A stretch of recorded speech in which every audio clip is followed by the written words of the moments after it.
ये कबूतरी दिन भर मेहनत करके पैसे कमाती है, फिर शाम को घर आकर अपने बच्चों को खाना खिलाती है। माँ के काम पर जाने के बाद बेचारे बच्चे अकेले खेलते रहते हैं, क्योंकि बच्चों को पालने के लिए उनके पिता नहीं होते हैं। एक दिन जब कबूतरी काम पर जाती है, तभी ये सांप उसके घर आ जाता है। उस दिन बच्चे घर के बाहर खेल रहे होते हैं, फिर सांप कबूतरी के बच्चों को खा जाता है। फिर कबूतरी जब घर आती है और बच्चों को ना पाकर बहुत घबरा जाती है, वह बहुत रोने लगती है। फिर वह तालाब में कूदकर अपनी जान देने के लिए आ जाती है।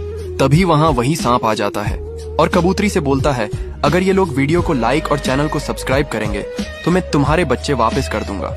कबूतरी के बच्चों के लिए जल्दी लाइक सब्सक्राइब करें। कि नदी के किनारे कपड़े धो रही होती है, तभी उसे पानी में एक अजीब सी बोतल तैरती हुई दिखाई देती है। लड़की उस बोतल को उठाकर अपने पास रख लेती है और घर लेकर आ जाती है। घर पहुंचकर जब वह बोतल खोलती है तो उसमें उसे एक चमकदार बीज मिलता है। लड़की बीज को जमीन में बो देती है और ऊपर से मिट्टी डाल देती है। फिर वह रोज उस बीज को पानी देने लगती है। कुछ ही समय बाद बीज से एक अनोखा पेड़ उग आता है और उस पर सुनहरे जाते हैं। लड़की रोज उन फलों को तोड़कर बेचती है और धीरे धीरे बहुत अमीर बन जाती है। अब उसके पास ढेर सारा पैसा और सुख सुविधाएं आ जाती हैं। लेकिन एक रात जब लड़की अपने घर में गहरी नींद सो रही होती है, तभी एक बड़ा सा रहस्यमयी जीव आकर उस पेड़ की जड़ों में पूरी बोतल से जहरीला तरल डाल देता है। सुबह होते होते पेड़ मुरझा जाता है और सारे सुनहरे फल गायब हो जाते हैं। अब लड़की जमीन पर बैठकर रोने लगती है, क्योंकि आपने चैनल को सब्सक्राइब। इंसान को बहुत तेज भूख लगी होती है, इसलिए वह कबूतर को मारने लगता है और उसे ढेर सारा खाना लाने को कहता है। कबूतर पीने के लिए दूध से भरा हुआ एक ट्रक चुरा कर लाता है, लेकिन खाने के लिए उसे कुछ नहीं मिलता।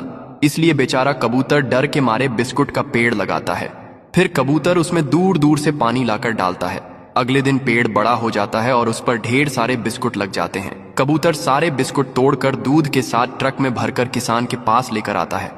किसान सारा दूध और बिस्कुट खा जाता है और खुश हो जाता है, लेकिन कबूतर फिर भी रोने लगता है। ये जिराफ तेजी से दौड़ते हुए अचानक जमीन पर गिर जाता है और लंबी लंबी सांस लेने लगता है, क्योंकि आज उसको पूरे 7 दिन बीत चुके थे। उसे इस बंजर जमीन में एक भी बूंद पानी नहीं मिला था। इसलिए अपने मुंह से एक तरबूज का बीज निकालकर उस चटकी हुई जमीन पर रख देता है। तभी यह तरबूज का बीज मिट्टी के दरार में जाकर अंकुरित होकर वहाँ से एक छोटा सा पौधा निकलने लगता है। यह देखकर जिराफ बहुत खुश होता है और उसके अंदर जीने की चाह आ जाती है, लेकिन धूप की तेज जलन से वह पौधा झुलसने लगता है। तभी इधर एक चमगादड़ उड़ता हुआ पानी लेकर जा रहा था। चमगादड़ को उस जलते हुए पौधा को देखकर दया आ जाती है और उस पौधे में पानी लगा देता है, जिससे पौधा दोबारा से बहुत हरा भरा हो जाता है। और कुछ ही दिनों में यह तरबूज का पौधा उस चटकी हुई जमीन पर चारों तरफ फैल जाता है। और कुछ समय बाद उस तरबूज की बेल पर बहुत बड़े बड़े तरबूज आ जाते हैं, जिससे जिराफ बहुत सारे तरबूज को फोड़ फोड़ कर खाता है और चमगादड़ का दिल से धन्यवाद करता है। लेकिन चमगादड़ रोता है, क्योंकि आपने उसके गर्मी की वजह से सारे तोते मर रहे होते हैं।